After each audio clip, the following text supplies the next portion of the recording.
Hello বন্ধুরা, কেমন আছেন সবাই? নিশ্চয়ই ভালো আছেন। আমি চলে আসলাম আমার চ্যানেল দীপাস কুকিংয়ের আরেকটা নতুন ভিডিও নিয়ে। আজ আমি আপনাদের সাথে খুব সহজ একদম সিম্পল একটা রেসিপি শেয়ার করব। আপনারা যারা চ্যানেল থেকে আমার রান্নাটা দেখবেন তাদের কাছে অনুরোধ থাকবে চ্যানেলটা সাবস্ক্রাইব করে দিয়ে সাথে থাকার, বেল আইকনটা প্রেস করে সাথেই থাকবেন। যারা পেজ থেকে দেখবেন তাদের কাছে অনুরোধ থাকবে পেজটা ফলো করে দিবেন। ভালো লাগলে লাইক, কমেন্ট, শেয়ার করবেন ফ্রেন্ডস অ্যান্ড ফ্যামিলিদের সাথে। যারা ইনস্টাগ্রাম থেকে দেখবেন তারাও পেজটা ফলো করে রাখবেন। আপনাদের মূল্যবান মতামত দিয়ে আমার সাথেই থাকবেন। আর আপনাদের কোনো অনুরোধ থাকলে সেটাও আমাকে জানাবেন। কে কোথা থেকে দেখছেন সেটাও আমাকে জানাবেন। পরিচয় হলে মন্দ কি। চলুন দেখে নেব আজকের এই সহজ রেসিপিতে কি কি থাকছে আমাদের।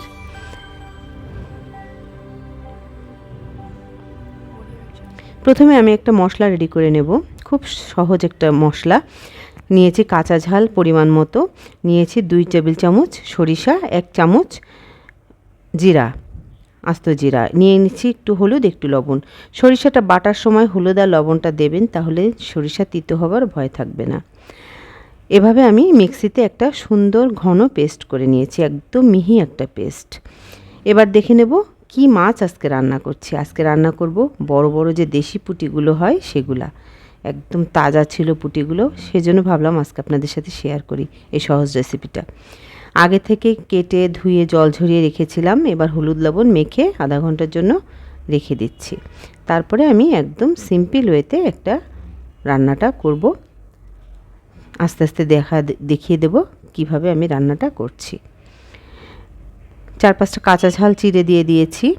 এবার দিয়ে দিলাম সরিষা বাটা। যে সরিষাটা আমি বেটে রেখেছিলাম ওটার 2 টেবিল চামচ পরিমাণ আমি মাছের ভেতরে দিয়ে দিলাম এবং জারটা ধুয়ে একটু জল দিয়ে দিয়েছি। দিয়ে দিলাম সরিষার তেল। আর আমার কোনো কাজ নেই, এটা মাখা করে বসিয়ে দেব। এবার একটু চামচ দিয়ে পুরোটা মিশিয়ে, মশলা এবং তেলটা একসাথে মিশিয়ে মিডিয়াম লো ফ্লেমে বসিয়ে দিতে হবে। দেখুন আমি কিন্তু জল বেশি দেইনি মাছে।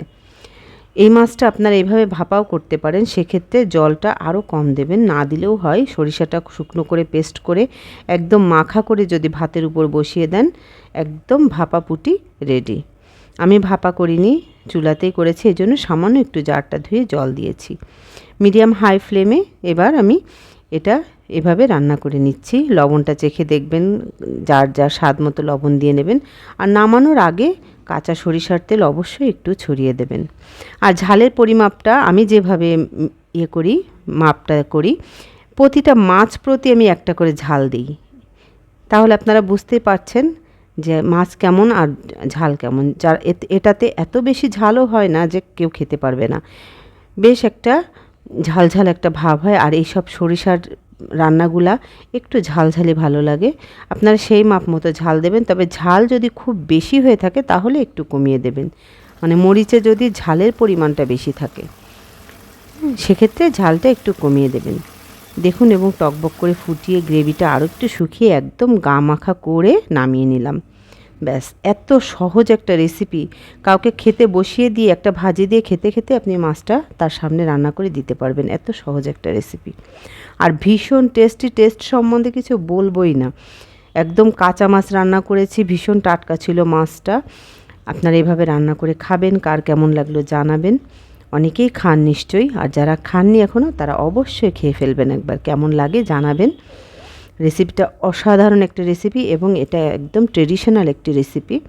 আপনারা ট্রাই করবেন। দেশি পুঁটি মাছ এবং না ভাজারই চেষ্টা করবেন, যেহেতু টাটকা মাছটা ভাজবেন না। সবাই ভালো থাকবেন, সুস্থ থাকবেন।